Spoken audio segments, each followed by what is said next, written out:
ইমাম হুসেন যেদিন শহীদ হয়েছিল, ইরাকের মানুষ বলে আল্লাহর আসমানও কেঁদেছিল, কঠিন বৃষ্টি হয়েছিল আসমান থেকে। ওই দিন ঘুম থেকে উঠে দেখি আসমান থেকে পানি বৃষ্টি হয় নাই, আসমান থেকে রক্ত বৃষ্টি হয়েছিল রে।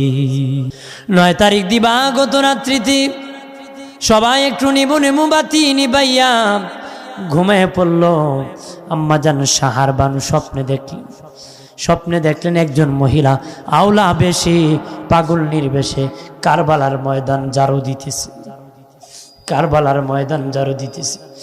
ডেকে বলে, মা, আম্মা আপনাকে গো, এই কারবালার ময়দান ঝাড়ু দিতেছো?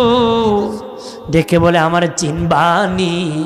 কই পরিচয় দিলে আমি চিনব? বলো, আমি ইমাম হুসেনের মা, হযরতে ফাতেমা। মারি, ও মা, মাগো, ও মা, কি জন্য কারবালা ঝাড়ু দিতেছো? খের দিয়া কারবালার ময়দান কেন ঝাড়ু দিতেছো? ডেকে বলে, মা, তোর ঘরে আগামীকাল কান্নার রুল বসে যাবে, তুই রাজি হয়ে যাবে। আমার বাবা হুসাইন এই জায়গার মধ্যে শহীদ হয়ে যাবে, গড়াগড়ি করবে, পাথর পিঠে লাগলে ব্যথা পাবে। এই জন্য আমি মা ফাতেমা কারবালার থেকে, জান্নাত থেকে কারবালায় ঝাড়ু দিতে এসেছি।